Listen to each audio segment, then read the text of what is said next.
the State for Day podcast. I'm your host, Lisa Matthews, bringing you all things AZ. And today on the show, we have the Dave Burns. Yo, boy. The Dave Burns. The you hear that Dave voice? Burns. You know that voice. The Dave Yes, Burns. We're starting of- like that way, huh? Host of the Burns Gambo Show. Okay, are you ready for this? Yes.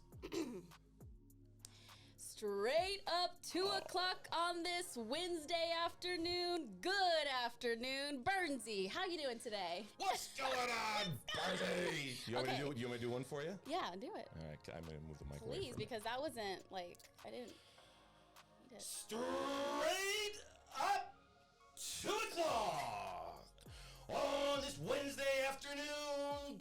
Good afternoon, and welcome into today's edition of the Burns Gambo Show here on Arizona Sports, the local sports leader. Blah blah blah blah blah blah. Oh blah, my gosh, we got a Right? show. Right? Now Now the sweat's pouring now. Oh my goodness. Woo.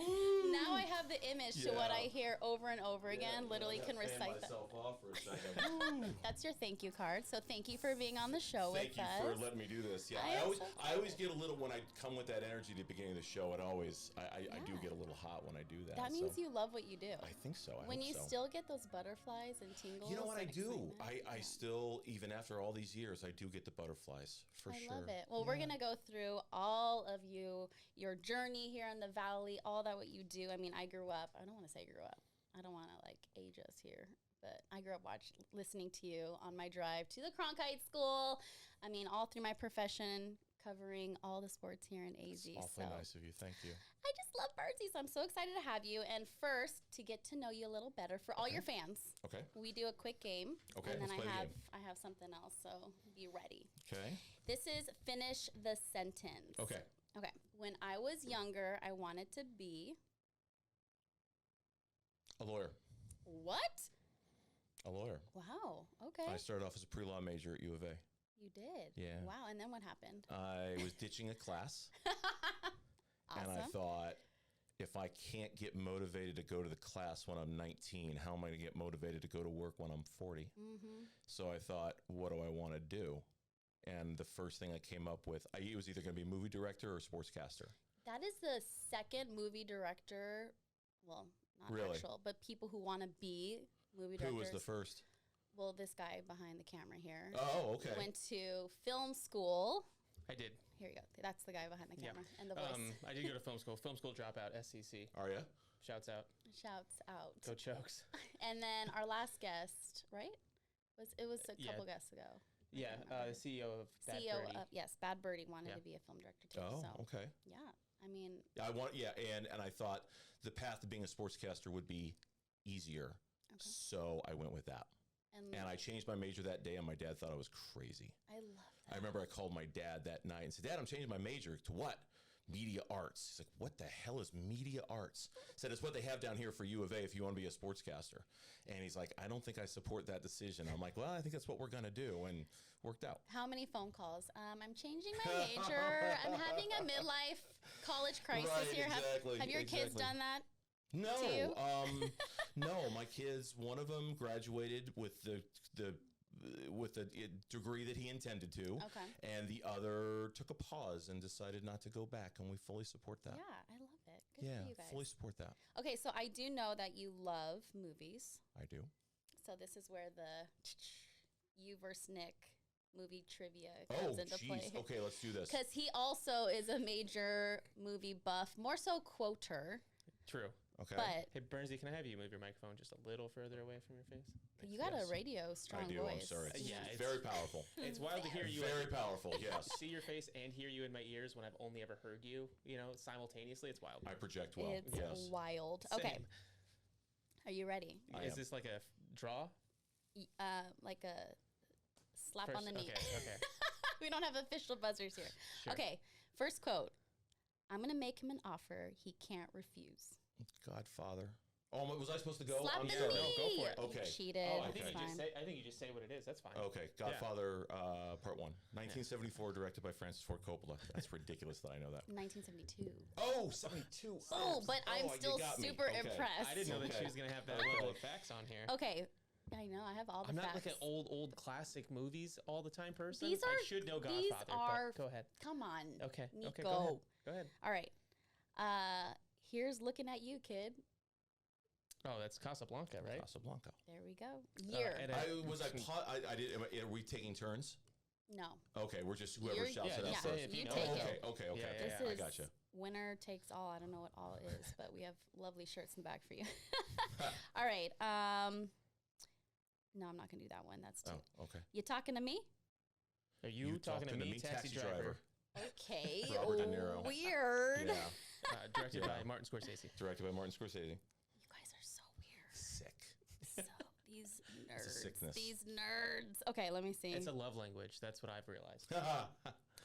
No, that's too easy. One more. Oh, that's way too easy. Show me the money.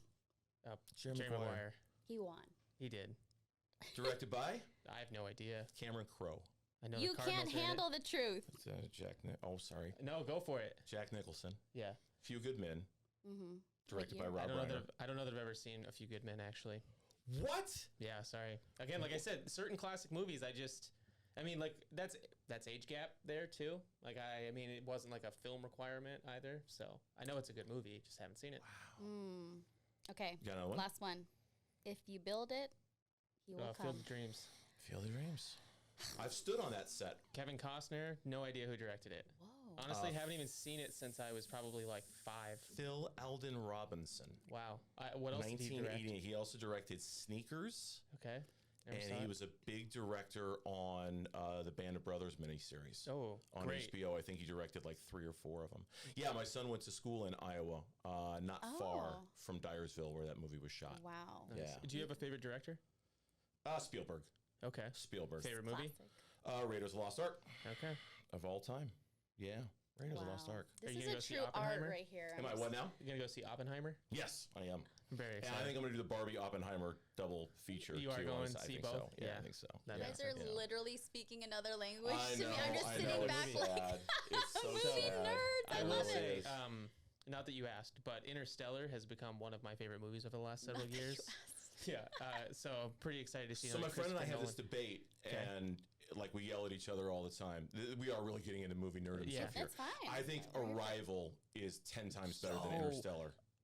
Okay, 10 wild. times better. First of all, super underrated movie to begin with. Yeah. I don't think it's better, but I cry at Interstellar every single time. Really? So, yeah, I mean, they cut back to him, and he has missed his entire children's lives, and that's terribly sad. Anyway, Arrival's really, really good, though. Arrival's fantastic. Yeah, I think Arrival's I much better like- than Interstellar. Oof, I don't know about much better. I think they're both very good. I do understand the comparison, just the fact that it's like They're space similar. movies. Space, time, Yeah. you know, that whole jazz. But I do feel like they're very, very different at the same time. Like I would Oh, compare yeah, totally, Interstellar totally. closer to like 2001 than I would Arrival personally. I feel like the promo should be just me sitting here. Yeah, going like back and this. forth. Like, what Trying to the figure out hell what are the they hell they're talking talking Okay, about. let's What- get into who Brizzy is because we back don't need to. into we can it get, yeah. because you are a You started this, sports Lisa. I did. I didn't You know did, I was yeah. gonna open up This that was you. whole thing there, but I appreciate it. You're welcome. And I love that thank you. about you because obviously that makes you you. And that's honestly why I love the show so much. Yes, I love my sports. I love the X's and O's. I need to know what's going on, but adding in the personality and who you are, that's what makes It's the show very great. much who I am. It's It a big is. part of who I am. And you Yeah. actually said that you know movies more than I think sports so. trivia. I like trivia. Yeah, for Trivia. sure. Sports trivia, I'm not very good at. It's weird. It's really strange. I'm really not very good at sports trivia. I just don't think Like Vince yeah. Morata would just kill it. Have you mop ever the floor. have no, you gone I head to don't head? because You I should. know. You I should. know. You just see I, like I where don't you're go. at. I don't go into a fight like that I know I'm going to lose. I would lose in sports trivia to Vince Morata every time. Oh, absolutely. You could pick up your Can I pick card. that up? Yeah, absolutely. Yeah. Everything, we're free here. Yeah, we're free. We're free birds. Yeah. Okay, so let's talk about this journey because you're a native. 'Kay. You went to NAU, U of A, ASU, Mhm. like trifecta there. I went to all 3. Yeah. So throughout that journey, how you landed now where you are today. Boy. I know it's a That's a big question. Okay, well, like I said, I grew up a sports fan, but not like I didn't grow up playing a lot of sports. mhm. So for me, there wasn't an automatic connection. I got really lucky in high school. I met a group of friends that I'm still very good friends with to this day. And through them, I learned this love of sports. And we would watch Sports Center every night. And we would, who do we like better, Dan Patrick or Keith Olbermann? And we used to debate, right? Like this is classic mid-'80s everything. And I'd always had the voice. Right, you like sure even do. always, like even dating back to when I was like 8 years old, I was even, like I remember at church, they would ask me to get up in front of the church and read from the Bible and do the reading and all that stuff because I had the pipes, right? But it never really occurred to me what to do with it until I met this group of friends and we started watching Sports Center every night. And like I said, sometime at U of A, I'm like, I don't want to be a lawyer. I can't even go to the class. If I can't go to the class, what's the point of being a lawyer when I'm 40 years old? I'm not going to want to go. Right. So what do you want to do? I want to be a movie director. I want to be a sportscaster. And the sportscasting thing was really kind of new. I didn't really know how to go about it. So I went down to the office of the registrar or whatever, and I changed my major that day. And I called my dad, and the call didn't go well, but he eventually got on board with it. And at the time, he was the assistant chief of police in Tempe. And he was friends with Tom Dillon, who was the voice of the Sun Devils and the Cardinals at the time. Hey, Tom, my son wants to go into sportscasting. What do you think he should do? He should go to NAU. He should transfer to NAU. On that advice alone, and just on that advice alone, I transferred to NAU. And it was the best thing that ever happened for me. First day on campus, I auditioned for a sportscasting job, an on-camera job.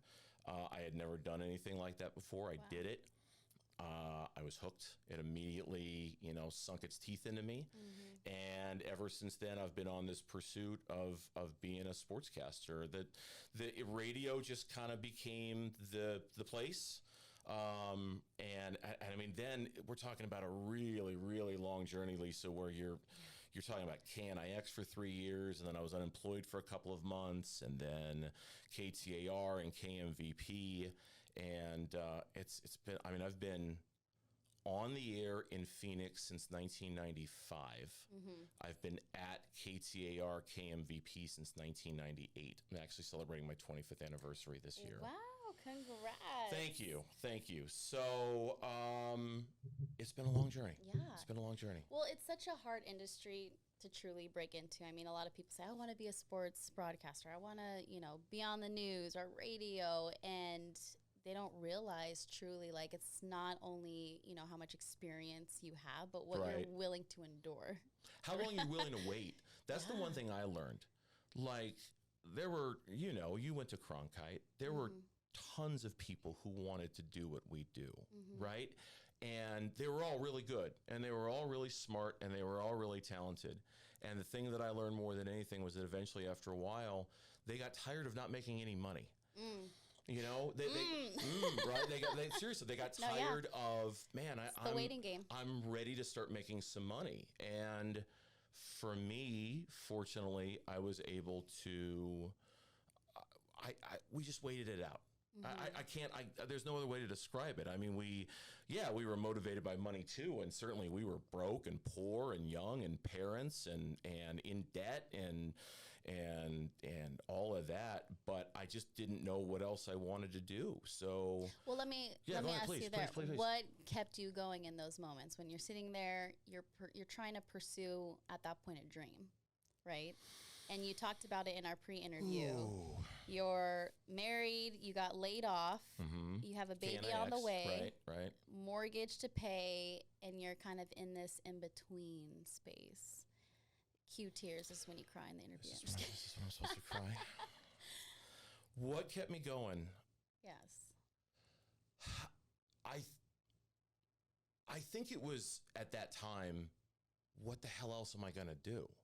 Like it was kind of based in. Well, it wasn't even that I was all in. I'm like, what else have I been training for? What else have I been preparing for? I have a degree in broadcast journalism. Who's going to hire me with a degree in broadcast? What am I going to, where am I going to go? I had a friend of mine who was in the business. He went and became a bank teller, and eventually that worked out well for him. But am I going to go be a bank teller? Am I going to be what exactly is my path here? And I think it was honestly just a fear of not knowing what else I was qualified to do that kept me around in it. Now, I tell you, I was at KTAR, I was 1 year away from saying I'm done. Like this was about 2002, Okay. where if I hadn't gotten a big break kind of moment, I would have walked. Now, where I would have walked to, I have no idea. But I would have gotten out of the business. I would have done something completely different. I would have. Oh yeah. Wow. Yeah, I was ready to leave. I was ready to walk away. Look at that. And luckily, I unfortunately, it's always at somebody else's expense, and I don't like it being at somebody else's expense. And there are 2 times in particular in my career where I got a great job at somebody else's expense. And I don't, that's an unfortunate kind of reality of the business. It's the business, and at some point, somebody will get a gig at my expense. And you just kind of make that deal with that devil when you get into this business. You just sort of know that there's like a finite, shelf life to what you have. So back in 2002, it was literally, if I don't start making more money here soon, I'm done. I just can't do this anymore, because by then we had child number 2, and my wife was working but not making a ton of money, and we were just scraping by. I mean, we were, and those were tough days. And then when I got the call that I was going to be the host of the 620 Sports Line, which has a long lineage. I mean, to be able to, I still get goosebumps thinking about knowing that I got to host that show over the course of my career, given that Lee Hacksaw Hamilton did it, Jude LaCava did it, Brad Sesmat did it, and he was the gentleman I was referring to earlier. It unfortunately came at his expense. The fact that I got to host that legacy show, and that I got to close out that legacy show. I was the last host ever of the 620 Sports Line. We had a big party. We did a big on-air thing. We had everybody who was still alive, who at one point was a host of the show, on. It was a big deal. That was great. That was a lot of fun. And if not for that, I might have walked. And I have no idea what I'd be doing right now if I had. No idea. And then came the pairing with Gambo. And well, there was a little in between in there. I mean, there was 620 Sports Line, Diamond Talk. I did that for 10 years. I do remember that. So I was pretty much the nighttime voice. Then we became Sports 620 KTAR, and then we became 98. And then in the midst of all of that, I did 2 years of sports radio, a show called Sports Interactive with Paul Calvisi. Oh, Paul. Paul. Paulie. Right? Paulie Pencilneck, right? Paulie Pencilneck. Paulie, yeah. And I'll tell you what, that was just kind of going over the arc of my career. Those 2 years we did Sports Interactive together were 2 of the most fun years I can remember doing. Because we were creating, inventing, making things up as we went along. We were doing a totally different kind of show that had never really been done before on the radio, at least in this market, had never really been done before. We had a blast. And the creative energy that would come from that show was intense. I mean, we were doing all sorts of great stuff. And we were constantly, it was like true best idea wins. And then that went so well, and I had filled in enough times with Gambo that it became pretty evident that he and I had pretty good chemistry, and we are actually celebrating our 12th year together. Already. That's great. I remember when that happened. I mean, so literally my ride to Cronkite School, back then it was 620, like Arizona Sports 97 was not even in existence yet. So at the time, by the time I hit the road from Ahwatukee to downtown, it was Mike and Mike, Colin Cowherd, then Doug and Wolf, and then there was like this huge gap, remember? Yes. And then the afternoon show would come on, and it was... This is about, you were talking about the Gambo and Ash days, right? Well, Gambo and Ash, and then you came into the mix, and I was like, you're just so used to like hearing the names and just the people, and so I was like, disruption, what is this? What's happening? Who is this guy? Who is this man But on my radio? I knew you from listening. I mean, I grew up here in the Valley, the Dime Talk, all of that, so I was like, oh, okay, a new pairing. And then really from then on, I mean, it was just the takeover of Arizona, what it is now, Arizona Sports 97. It took a while, and I mentioned twice, taking over for somebody. Yes. It's an iconic broadcaster.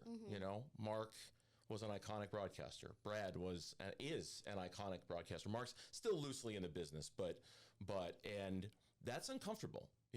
At least at first, because you're hearing from people who don't like change, Yes. who don't like you, So true. who wanted things to be the way they used to be. And you're also dealing with, you know, new people, new responsibilities. I mean, the 620 Sports Line, the first time I got that, I'll tell you, I was scared shitless. Oh yeah, we're gonna get into that. I was scared to death because it had really been, wait, you mean 3 hours, just me and just me? Yeah. And maybe occasional guests, occasional calls, but it's just me. That scared me to death. And then taking over for Mark, that really scared me to death because Gambo is iconic and legendary and a surefire, if there is such a thing, there is, Arizona Sports Hall of Famer. I mean, he will go down in history as one of the most influential voices in the history of Arizona sports. I mean, there's no, and so you're paired with a power like that, and you're trying to be yourself, but at the same time, you need to give him the space to be him, you know, and it took a lot. And then while at the same time, people on social media sending you emails, you suck, you're terrible, bring the old guy back. It was a really challenging time, and it was fun, but it was also those first couple of years were very, it took me honestly about 2 years before I really felt good about, okay, I know what I'm doing. I've got this. It took about 2 years. I love the truth in that. Oh yeah, it was hard. And now I don't want, it's easy, but it's different. I mean, it's certainly easier than it was in the early days. But it's always a challenge because 4 hours every day is just going to be challenging in and of itself, coming up with that much content. But it's a lot easier than it was early on. Early on, I was replacing an icon, a very popular, powerful brand. The Gambo and Ash show was a big deal, and for the longest time, I felt like I was a stranger in somebody else's house. You know, it took a while for it to become my house, or at least partially my house. Yeah. But when you speak on, you know, feeling almost like, it kind of sounds like imposter syndrome in those earlier years. Like, I'm here trying to find my place. You know, did you deal with a little bit of that, or, you know, the belonging? Yeah, a lot, because it was such a popular brand, and this was also what, 2011.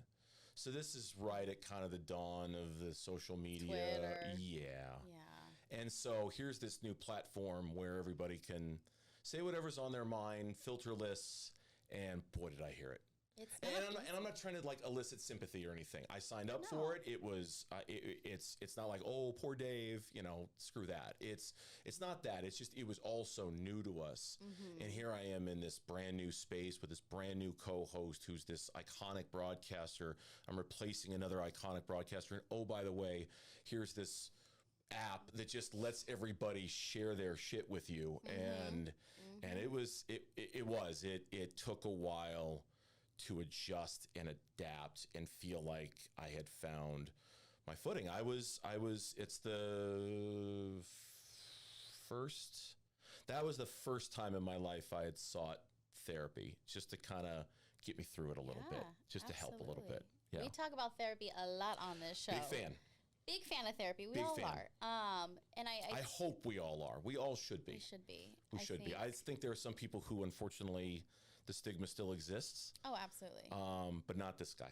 I still am a big believer in it. Good. Yeah. What were Feelings are real. Feelings and are you real. are allowed to have them and share them with others. Yeah, and everybody's, you know, it's like life is hard, you know. It's hard, and we all have our own little, like I was telling you before we started, I was very nervous to do this with you. I don't know why. I shouldn't. A microphone's been in my face my entire life, right? But because it's new, it's different, and honestly, I've always had a great deal of respect for this brand that's been created, the state, because I feel like I am State 48. You are, right? yes. To a certain extent. Absolutely. And so for me, I had sort of built this up in my mind as like, wow, it's a big deal. I'm going to be on the State 48 podcast. And I was nervous about it all morning. And I got in here, and you could tell I was a little nervous about it. I've calmed down now, and everything's okay. But the anxiety thing is very real for me. I'm not currently seeing a therapist, but I'm always open to it if the situation calls for it. I try to meditate. I try to, all the things you're supposed to do, because life is tough, and your own mental health is, well, you've got to be your own advocate for it. You got to fight for it, and you've got to allow yourself the forgiveness to understand, hey, if there's a situation that's too much for you to deal with it, then you're not embrace alone. it, be it, Yeah, right? you're never alone either. Yeah, don't run from it. Don't hide from it. Just kind of steer your sails into the storm and deal with it, and acknowledge it. So that's what and I think what a lot of people don't realize too is, especially for me, overcoming a lot of my own fears, insecurities. When you're plopped in front of a camera, you think this is what you want to do. Okay, now go do it. I mean, I just remember so many times where I felt like a shell of myself. I'm just like, oh my God, who am I? Am I qualified? But students specifically, when they go after something like this, or even viewers, right? The people watching, what they don't realize is Dave has a life outside of the 4-hour block that you hear him. Every single day, and you are expecting the consistency, the same day, the same energy. Sure. I can literally hear smiles behind the mics when I'm visualized, when I'm driving in my car, hearing hosts. I feel it. I feel the energy, but I also understand the other side. Yeah. And I'm like, they have a life. Whatever they're dealing with, marital issues, kids, health, depression, whatever it is, they're still so human, and they're expected to be they're on. On. Yeah. And that's a hard thing to do every single day, is kind of just escape. Yeah. It's difficult. It is difficult because for exactly the reasons you just said, for 4 hours every day, there's this expectation that you are going to be, because they don't know, Lisa Matthews, that you're going to be Dave Burns, that you're going to be John Gambadoro, and you owe that to them. That's your job. That's the gig, right? And I can't tell you, and I'm sure you've experienced the same thing. There are some days where I just don't feel like being Dave Burns. No. I just don't feel it. You're where can I'm tired. I've got stuff going on at home. I've got money stuff going on. I got this stuff. I got that stuff. I'm tired. I didn't sleep well. Whatever. And doesn't matter. You just gotta, and that's, I think, honestly, that's why I yell straight up 2 o'clock every day. Just let it all out. I do it, and I know it's become my thing. And I was having breakfast with my wife in Flagstaff a month ago, and some guy across, at another table, hey, straight up 2 o'clock. I'm like, that's it. You should make a shirt. You should collab with us. Hello. I should. Actually, I think I was talking with Mike about that several years ago. We're here for it. We're bringing it back. It seems to be my thing. But I think I do that as sort of, like when you tap the keg, sometimes you gotta let the gas out. It's just a little bit of, okay, everything's, whatever it is that I got going on, it's done. Yeah. Let's yell. Let's start this thing off, and let's just start the day from zero. And as Gambo and I talk about with each other off the air all the time, the 4 hours, it's the easiest part of the day. Everything else leading up to that is the hard part. The 4 hours that's the easiest part, because we just get to kick back, trust that we've done the work, trust that we've prepped and we know what we're talking about, and just let it fly. And that's usually the easiest part of the day, is when we do the 4 hours together. But there's all that other stuff that you kind of have to set off to the side for 4 hours, How does it make you feel when you're out and about in the community, a community that's yours, that you grew up in, you know the town well, obviously very rooted here, and having those moments of, hey, straight up 2 o'clock, or just, the love that you get, the feedback, as much as you talked about, Twitter being its own weird world, but, just knowing that there are the people here that support you. And it's wonderful. And it really is, it's nice. It's nice because you don't expect it. And in particular, I don't expect it. And the reason I say that is, while it is the Burns and Gambo Show, I understand the relationship, right? Like the phrase I like to use is that he's the glitter, I'm the glue, okay? and I get that. I don't expect the glue to get a lot of love, I expect the glitter to get a lot of the love, and he does. So anytime, I'm out for a morning run and somebody oh, that's really cool, thank you. Or I'm at a restaurant in Flagstaff, somebody recognized me, that's cool. Because I do, getting back to the whole State 48 theme and the Arizona theme, I mean, outside of a year in Chicago when I was 6 and a year in Seattle right after my wife and I graduated college, I've lived in Arizona my whole life. I have attended all 3 in-state schools. I went to U of A, transferred to NAU. In between, I did some summer school classes at ASU. I went to Curry Elementary, Conley Junior High, Corona del Sol High School. Should have gone to McClintock. We moved. My dad's former chief of police in Tempe. My brother is a deputy fire chief in Tempe. Knows your husband. Like, it's so for me to be able to do it here, to be able to have been 25 years uninterrupted at one station, 30 years, almost 30 years on the air in this market since 1995. It feels great. I mean, it's humbling, and I feel like I'm a very humble person. I try to be. So I'm always very grateful, very appreciative, but it's always it happens at the weirdest times. I mean, the whole recognition thing, like sometimes it's really weird when somebody just recognizes the voice, which it shouldn't be, but right, because that's the main conduit for how. But when sometimes people just, I know that voice. Are you like ordering? It's never happened like that. Some boroughs, and they're like, Dave. Yeah, we'll have your order. Like, I didn't give you my name yet. Like, oh, I know who you are. I know who you are. Yeah. Got you, Burnsy. See, I would know everyone's voice. Obviously, would you? Oh yeah, I'd be able to tell. At least be like, wait a second, who do we have here? I want to ask, how did you come up with your whole intro? Because I don't remember it not being straight up 2 o'clock. It was. So Mark did something similar, and I can't remember exactly what Mark said when he opened the show. Asher. Okay. I'll have to. I don't remember. I don't remember. When I started doing the 620 Sports Line, I decided I needed kind of a signature catchphrase, and that one was different. That one was. I'm trying to remember now. It was. Okay, so I'm a movie guy, right? We established that. We know. Yeah, right. We established that. So there's one of my favorite movies from when I was a kid. It was a movie called The Right Stuff. Anybody ever see it? The Right Stuff? No. Okay, I'm an old guy, so I wouldn't expect. It was about the Mercury astronauts, and every time they would take a rocket into space, they would say it's time to light this candle, right? And then the rocket would take off, right? So my line when I started the 620 Sports Line was. The clock on the wall says go time. Time to light this candle on the blowtorch known as the 620 Sports Line. I love it. And it just it became my thing. And I don't think it didn't stick like straight up 2 o'clock. Yeah. I really don't know. That's awesome. How it started, where it started. There was a time like 2 years ago I thought maybe it was time to retire it. No. Never. And I think we even put out like a Twitter poll, and everyone's like, no. Can't get rid of that. Can't get rid of that. So we'll keep that. You might have to write me a little jingle here for you Safe want, 48. like, I want you to come up with something for this podcast. Be iconic. Oh, really? Yeah. Would you yell it, or would you? I'm not the yelling tone. You sure? I would think. We could play around with some ideas. Yeah, Okay, we could play around with some ideas. Honestly, but it'd be a really good thing for everybody else in the office to know to be quiet. For everyone shut up. Well, that's not what you're yelling. It's just like pure chaos. But if I come up with something, I'll text you and let you know. Please, I would love that. If I come up with something, I'll let you know. Right now, it's all things AZ. All things AZ, because that's what we are.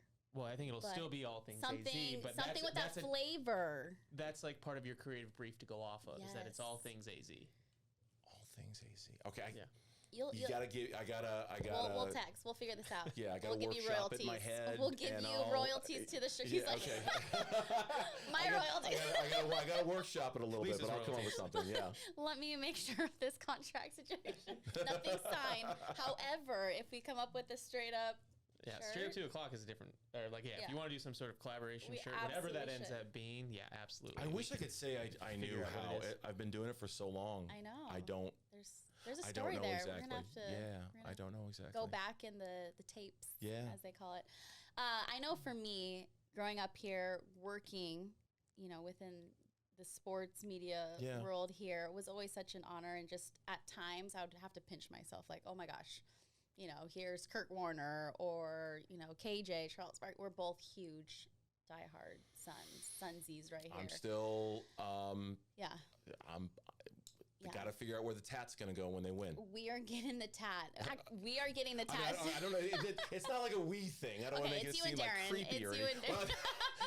Darren, we're getting the tat, Darren. We are getting the tat. And Larry. Darren knows. You know who I'm talking to. I'm still making space for the tat when the Suns win it all. Because that's okay. I'm sorry, I interrupted you. Where were you going with your question? I don't even know, but I mean, we're so in love. It's tatted now on our bodies. It will be tatted on our bodies. I would only get a tat for the Suns, though. Yeah. I'm not. Yeah, I know. It's different. I know. It's different. I don't know. I mean, other than they were, they were the only team here for the longest time. I mean, other than the Sun Devils, but I didn't get a tat for the D-backs in 2001. I don't think I'd get a Cards tat if they won but if the Suns win a championship, they were so you better believe it. Yeah. Oof. Yeah. If the Suns ever win a championship, the Suns win a championship, I love that. I assure you all. While we've been sitting here, one of my buddies actually sent me an image of Devin Booker's Instagram that's blurring out a bunch of stuff, but apparently new jersey. Jersey reveal. Oh. Yeah. That's been rumored. Right, yeah. I know it's been rumored quite a bit. That's been rumored. I feel like I had to share some sort of live sports them. news while Burnsy's here, And my wife just got me a Devin Booker jersey for Father's Day, too. Wow. Send it back. Love. No, I'm just kidding. That's love. No, don't send it back. That's going to be part of like the vintage line. I know, but if it's a new one, if I like the new line, I might have to. Have more than one. That's true. Where was I you were going to ask me something about growing up here. Have you had, I just remember moments, right? Especially when I was at the Cardinals, these iconic games that you're just like, wow, I'm here, I'm doing it, or I'm living it. A moment for you that really sticks out. Oh, boy. Well, I mean, Game 7 of the World Series. Wow, I'm here, I'm doing this. Even games 3, 4, and 5 of the World Series in New York, I was lucky enough to be sent to those by KTAR. Oh, wow, I'm here. My favorite stories to tell is flying into New York after Game 2. And, of course, this is post 9/11. Right. So, and I had flown into New York a few times. I did an internship there for CBS Sports back in the mid-'90s when I graduated school. And just seeing the towers not be there was, and my wife was she's like, something's going to happen. I don't want you to go. I'm like, honey, it'll be fine. It's going to be the biggest security presence in the history of mankind. I'm going to be fine. I land, take a cab from the airport to Yankee Stadium. And I remember upon getting out of the cab, walking over a bridge into Yankee Stadium. It was nighttime. There were 4 or 5 different versions of Marine One, the helicopter, the presidential helicopter, and they were practicing emergency takeoffs. Oh, Lord. And one would take off and land, and another would take off and land, and they were just practicing, hey, if we have to get him out of here, how do we? And I thought, okay, this is surreal. I'll never forget that. I'll never forget 01. I'm sad because 7 seconds or less, I was doing a lot of Diamondbacks work then, so I didn't get to go to a lot of those games. But 2021, I tell you, the first quarter of Game 5 at home, they jumped out to, like the Suns did, like a 32-16 lead. And I thought, this is it. They're winning a championship. This is it. He's gonna bring me to tears. No, I'm going to cry. This is the moment, and I canceled not 1 but 2 vacations that summer, where my family went without me because I'm like, I'm just not missing this. I'm gonna be here for this. I get to cover this. I have the privilege of being in this building. I'm not leaving, and the heartbreak. It's like after a while you kind of callous to it to a certain extent. My heart. Because when they lost that Game 5, they're done. We knew they're done. That was and it broke my heart. Yeah. Broke my heart. I feel like when they win a championship, I'm going to get a lot of text messages and like people, because they know my fandom's unreal, but I know there's a handful of people that I will text, and you're one of them. Just like, really? All I have to do is like, I've made that club? You made it. Like, because I do feel like we have that kind of, we have the Suns connection. Even though we know each other. We don't know each other super well. I know you really well now. I feel like we've got that now. We do. We have that Sun synergy, a special place now that when it happens, I just It could be a GIF. It could be something simple, but you'll understand. And I mean it is no disrespect to the other teams. It's just it's different. Yeah, it's for a native born in Flagstaff in a literal log cabin back in 1971. My parents were students at NAU, and the hospital back in 1971 in Flagstaff was we drove by it like 10 years ago. It looked like a log cabin, and I don't even think it exists anymore. I don't think it's there. They knocked it down for something else. My mom used to take me to Suns games when we could afford it back in the mid 70s. It's just it's no disrespect to the Cardinals or the Coyotes or even ASU. I mean, I grew up on them too. You talk about memories and moments. I was about 20 yards away from Joe Germain throwing the pass to David Boston in the Rose Bowl. I was lucky enough to cover that for my my dad's T-shirt station, KNIX.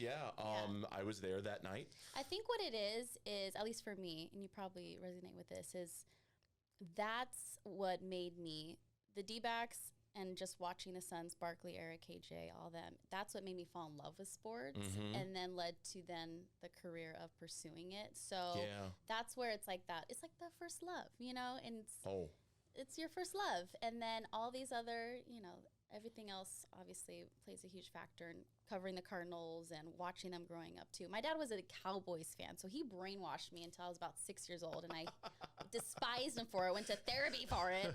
I'm like, ew, don't ever show those photos, please. Like, funny. Disgusting. I'm just the opposite. My dad grew up in the D.C. area. So he was a Redskins fan. Yep.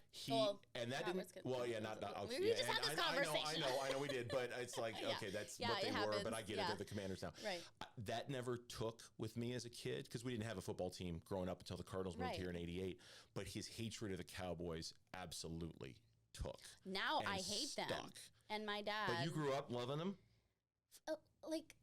I was 5. I didn't know anything. I like Michael Irvin. I was like, it's not your decision. It's not at my that point. fault. That's true. I get it. It was my fault, right? My whole family is from as Detroit, soon as the so I Cardinals, grew up Detroit everything before there was anything and that's, here. We have to. And my brother still gives me shit as if I betray the Red Wings or something like that. And it's like, no, I'm a Coyotes fan. I've lived here since I was 3. This is what I know. And see, that's what happened with my family. Once the Cards came here, my mom was heavy, like, no, we're a Cardinals family, blah, blah. And then my dad kind of got the boo, poor thing. And then now, once I started working for them, I gave him all the gear little by little, and then he would be like, well, I'm rooting for you because I want you to have the success and all of that. This is gonna sound crazy. When I was a kid growing up, I was actually a Seahawks fan.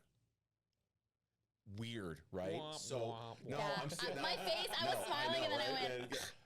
So growing up, my dad's a Washington fan. No, but and it's like. The Seattle Seahawks were an expansion team back in 1976. I was 5. Yeah. We didn't have a football team. I thought, you know what? I'll pick them. Cool colors. Yeah, that's blue how and most green. kids. I'll pick the Seattle. I was a Seahawks fan until the Cardinals moved here. Basically, it was really weird to be. And that's why Phoenix is the way it is. Like it's such a melting pot. I mean, there's just that's. Especially my generation. Now, then we were raised with D-backs coming in, Cardinals. Now we should see more. And my kids, I mean, they're all AZ. I'm not going to let them be nothing else. They don't have a choice, for sure. But wait a minute, how old are you? How old are your kids? 5, 3, and 1. They know what's up. Because I tell you, we thought the same thing, and that didn't. I saw that. Son's a Red Sox fan. But I mean, yeah, and like my dad, Dallas Cowboys. That's what was on TV. That just made sense, right? Sure. Steelers, Raiders, or Cowboys fan. And then growing up here in Phoenix, I mean, he's a native too. So growing up, he would watch the Giants right there by his house. They practiced, so he was always out there. Oh, the San Francisco Giants. Yeah, sorry. Okay, San Francisco Giants for baseball. The San Francisco Giants. Okay, they're always out there during spring training, so he fell in love with the Giants. And then the D-backs came. So, my generation on, moving forward, that's why you're going to see more and more true love. I'll love AZ for. Are you getting the rap sign? I am getting the rap sign. I try to be like side-eye That him, was but sorry. That was. he was like, Lisa, be quiet. We do have to get you out of here, I saw though. the dry erase board, so I'm like, all right, I guess we're done. Time to go. I guess it's a wrap. We have to get you out of here because you have a show to do. Like We do. You have to go to your job I now. have to go do the thing. But I hope this was fun for you. This was fun. I really we enjoyed love you it. here, so you come on anytime. I appreciate that. It was. I really enjoyed this. This was a lot of fun, and thank you for the. Yeah. Thank you for rep the love. the swag. I will. Rep I us on always air. rep the swag. You do. You really do. I don't think I've ever seen you wear anything other than State 48. I wear a lot of State 48 gear. We appreciate it. You're welcome. My friends are like, how many of their shirts do you own? They Like, just you have keep no on freaking idea coming. how many of their shirts I own. Quickly, before we wrap up, Yes. how can we support you? I know you have the Give-a-thon coming up. here So, with the station. big deal for us at the station is the Phoenix Children's Hospital Give-a-thon is coming up August 8th through the 14th. Yes. Last year we set a record for a radiothon for any kind of children's hospital in America for $2 million. It's a very, very, very important thing at our radio station, is. and we'll have all the details coming up in the coming weeks. I'm not sure when this is going to air, when this is going to hit, but please, everybody, get involved, because Absolutely. if there's anything we've learned about living here in Arizona and being State 48ers, is that Phoenix Children's Hospital is badass, and they need us. And so anybody who can help, we appreciate it very much so. Awesome. Well, we'll be listening. I like how you said State 48ers. Is that a new thing here? State 40. We're Hey, Not a lot have said it. So. it's stamped approval today. Maybe you're open to the show. Okay, I see something coming along here. What's up, State 48ers? It's It's straight up 12:30 o'clock. I'm workshopping the thing. I love it. State 48ers. Stay tuned. Okay. All right, we'll see you next week.